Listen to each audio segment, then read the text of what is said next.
Good morning, students. Yes, in today's class we are going to see about the bus structure. Okay, before that we will do the recap session on the last day class. Okay, in last class what topic we have discussed? Basic operational concepts.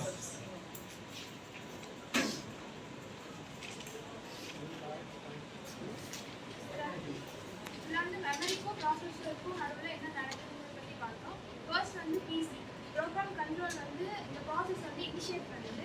Next வந்து அதில் இருக்க data வந்த data வந்து memory address ரெஜிஸ்டரில் வந்து அங்கே வந்து address பண்ணுது. நெக்ஸ்ட்டு வந்து அந்த அட்ரஸ் வந்து கண்ட்ரோல் இதில் வந்து அந்த கண்ட்ரோல் யூனிட் அதை வந்து மேனேஜ் பண்ணுது அந்த அட்ரஸை. நெக்ஸ்ட் வந்து திருப்பி மெமரிக்கு போகுது. மெமரியில் வந்து மூணு இது கனெக்ட் ஆகிருக்கும். ஒன்று வந்து மெமரி அட்ரஸ் ரெஜிஸ்டர், இன்னொன்று வந்து மெமரி டேட்டா ரெஜிஸ்டர், இன்னொன்று வந்து கண்ட்ரோல். ஸோ இப்போ நெக்ஸ்ட் வந்து மெமரியிலேருந்து டேரெக்டாக வந்து மெமரி டேட்டா ரெஜிஸ்டர் அதெல்லாம் டேட்டா கெட் பண்ணுது. நெக்ஸ்ட் வந்து அங்கேருந்து இன்ஸ்ட்ரக்ஷன் ரெஜிஸ்டர் அது வந்து இப்போ கரண்ட்டாக இருக்க டேட்டா இப்போ எக்ஸிக்யூட் ஆகிற ப்ரோக்ராமை வந்து ஹோல்ட் பண்ணியிருக்கோம். நெக்ஸ்ட் வந்து அங்கேருந்து அத்தமெட்டிக் லாஜிக் யூனிட் போகும். அது வந்து என்னன்னா அத்தமெட்டிக்காக இருக்கிறத லாஜிக்காக கம்ப்யூட்டருக்கு புரியிற மாதிரி மாற்றும். நெக்ஸ்ட் வந்து அவுட்புட் வந்து என்னன்னா அவுட்புட் டிஸ்பிளே ஆகுது வந்து கண்ட்ரோல் யூனிட்ல அவுட்புட் டிஸ்பிளே ஆகும். நெக்ஸ்ட் வந்து இன்னொரு இது இருக்குது என் ஜென்ரல் பர்பஸ் ரெஜிஸ்டர். அதில் வந்து ரெண்டு இருக்குது. சோர்ஸ் ரெஜிஸ்டர் ஒன்று இருக்கும். நெக்ஸ்ட் வந்து destination. We are going to discuss this bus structure. Bus structure is the communication system. This is used to transfer the data between the components which is inside the processor. Then for transferring the data, it will use the lines. The lines are used to carry the data between the components or the devices. Then this is the architecture diagram for the bus structure. These are the four types of units which already covered in the functional units. There are two types of buses are there. The first one is the internal bus and second one is external bus. These are the two types of buses which is used to transfer the data between the components. The first one is the internal bus.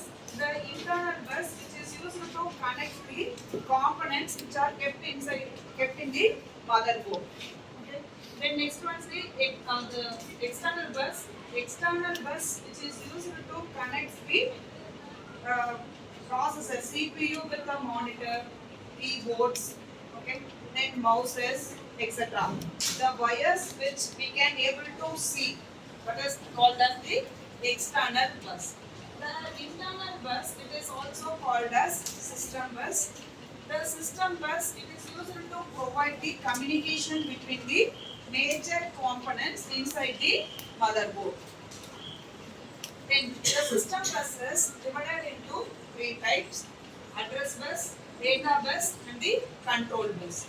Address bus, which is used to carry the address from CPU to memory.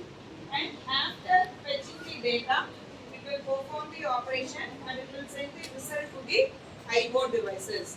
Then, for performing this operation, to fetch the data, it will use the unidirectional communication. Just the CPU send a request, address request to the memory. Then, if our system is 32-bit processor, then it requires the 4 GB memory space to perform the operation. This is the diagrammatic representation of the system bus. The address bus, the DB is the data bus, and the CB is the control bus. These three buses is used to provide the communications between CPU, memory, and the I/O devices. Each buses it is connected with all other devices, all the three devices. Next one is the data bus. The data bus it will use the bidirectional communication and it is used to share the data. First we will send a address request to memory. After fetching the data from memory, it will be decoded. After decoding means it will do the operations with the help of ALU. After that it will encode it. Okay. Then next one is the it will fetch for fetching the data. First the CPU send a request in the read mode. After reading the data, it will be sent to the data bus. To the data bus, it will send to the memory data register.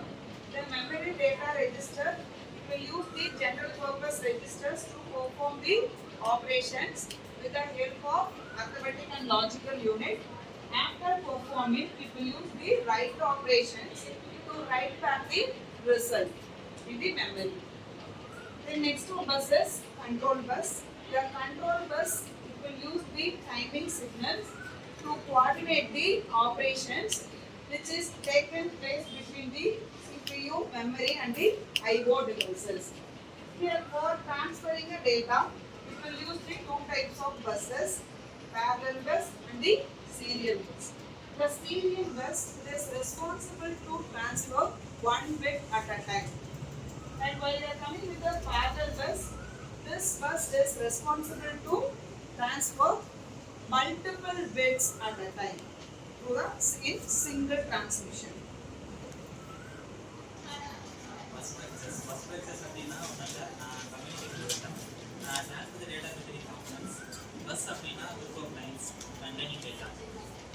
இதில் வந்து two types இருக்குது, internal bus, external bus. Internal bus அப்படின்னா mother board, external bus அப்படின்னா இந்த keyboard அப்புறம் mouse partner. Internal system வந்துட்டு internal bus வந்துட்டு இன்னொரு பேர் இருக்குது சிஸ்டம் பஸ். அதை வந்துட்டு கம்யூனிகேஷன் பிட்வீன் மேஜர் காம்போனன்ட்ஸ். அதில் வந்துட்டு 3 டைப்ஸ் இருக்குது, address bus, data bus, control bus. Address bus அப்படின்னா ப்ரொசஸர் வந்துட்டு மெமரி கூட கனெக்ட் ஆகும். அதுக்கப்புறம் வந்துட்டு இன்புட் அவுட்புட் இன்டர்ஃபேஸ் கூட கனெக்ட் ஆகும். வந்து யூனிடைரக்ஷன் வேவாக இருக்கும். இப்போ 32 பிட் விண்டோ இருக்குதுன்னா அதுக்கு வந்துட்டு 4GB RAM தேவைப்படும். அது வந்துட்டு டேட்டா பஸ். டேட்டா பஸ் அப்படின்னா பைடைரக்ஷன் பே ட்ரான்ஸ்ஃபர் ஆஃப் டேட்டா.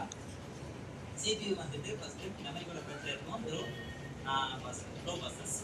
இது வந்துட்டு ரைட் ஆப்ரேஷன் நடக்கும். அப்புறம் வந்துட்டு கண்ட்ரோல் பஸ். இது வந்துட்டு ரைட் பண்ணோமா ரீட் பண்ணோமா அப்படிங்கிறது இந்த கண்ட்ரோல் பஸ் தான் எடுக்கும்.